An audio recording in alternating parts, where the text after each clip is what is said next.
हज को बाज लोग ये समझते हैं कि भाई ये तो आखिर जमाने में जाके जब हमारी वो उम्र बड़ी हो जाएगी तो उस वक्त कहीं जाके हज करेंगे, और हज फर्ज हो चुका होता है, लेकिन ये सोचते हैं भाई पहले तो हम अपनी औलाद की शादियां कर लें फिर हज को जाएं। अरे भाई औलाद की शादियां भी बेशक अच्छा काम है, लेकिन उस पर इतने पैसे खर्च करना तो तुम्हारे जिम्मे फर्ज नहीं है कि उसके ऊपर इतना खर्च करो। खासतौर से बेटी की शादी पर कहते हैं पहले जहेज का इंतजाम हो जाए उसका, उसके बाद देखेंगे, अगर पैसे बचेंगे तो देखा जाएगा। तो कोई जहेज देना फर्ज नहीं है शरअन। लड़की की शादी पर इतना ज्यादा खर्चा करना ये कोई खरी फरीजा नहीं है, बल्कि बुरी बात, अपनी इस्तात से ज्यादा खर्च करना। और ये जो माशरे में रिवाज पड़ गया है कि लड़के वाले तवक्को रखते हैं कि लड़की जो है वो जहेज लेकर आएगी, और अगर न लाए तो उसको ताने दिए जाते हैं, ये हमारे मुआशरे का बदतरीन मामूल है जिसको खत्म करने की जरूरत। और खत्म इसी तरह होगा कि लड़के वाले बिल्कुल साफ साफ ये बता दें कि भाई हमें तो लड़की चाहिए, उसका निकाह उसको निकाह में लाना है, वो हमें किसी जेवर का किसी जहेज का कोई मुतालबा नहीं। किसी वक्त अर्ज करूंगा कि जहेज के बारे में क्या क्या खराबियां हमारे माशरे के अंदर पाई जाती हैं। अल्लाह ने जिंदगी दी तो किसी वक्त उसकी तफसील अर्ज करूंगा, लेकिन कोई फर्ज नहीं है शरीयत एतबार से कि आप लड़की को रुखसत करने के लिए पहले जहेज का इंतजाम करें। तो ये बाद लोगों के ध्यान में होता है भाई मेरे तो लड़की बैठी हुई है, लड़कियां बैठी हुई हैं, उनको का निकाह करना है, मेरे लड़के बैठे हैं।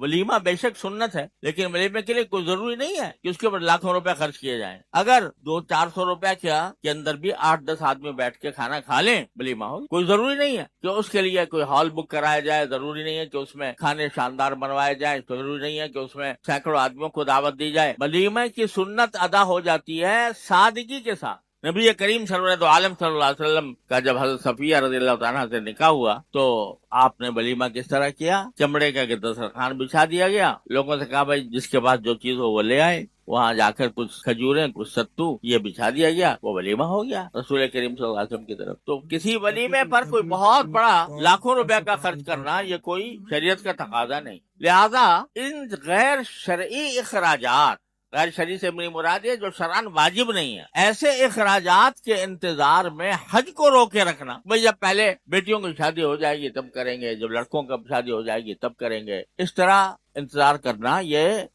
शरीयत का कोई तकाजा नहीं है। और हज को रोकना ये इससे गुनाह है बहुत। हदीस में रसूल करीम सल्लल्लाहु अलैहि वसल्लम ने इरशाद फरमाया कि अल्लाह बचाए, बड़ी सख्त वईद फरमाई कि अगर किसी शख्स के जिम्मे हज फर्ज हो गया हो और उसे कोई उज़्र लाहिक ना हो, उज़्र लाहिक ना होने के माने कि बीमार नहीं है, सेहतमंद है, और उसको कोई रोकने वाला भी नहीं है, कोई सरकारी पाबंदी भी उसके ऊपर नहीं है, उसके बावजूद अगर कोई शख्स हज नहीं करता तो अल्फाज ये इस्तेमाल फरमाया कि फलियमुत इंशा यहूदियन व इंशा नसरानिया। जो आदमी फर्ज होने के बावजूद हज न करे तो चाहे वो यहूदी हो के मरे चाहे नसरानी हो के मरे, अल्लाह को उसकी परवाह नहीं, अल्लाह। वो एक तरह से ये अपने आप को यहूदियत और नसरानियत के मुशाबे करार देने वाली बात है।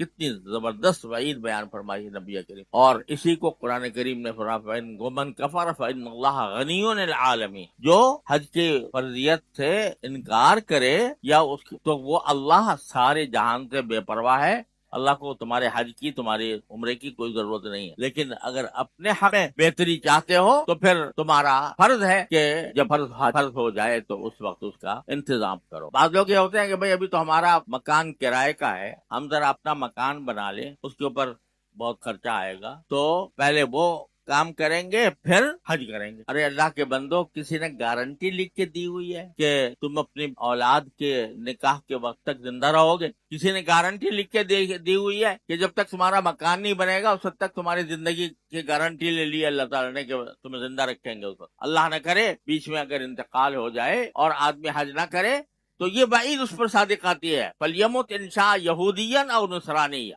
चाहे वो यहूदी बन के मरे या नसरानी बन के।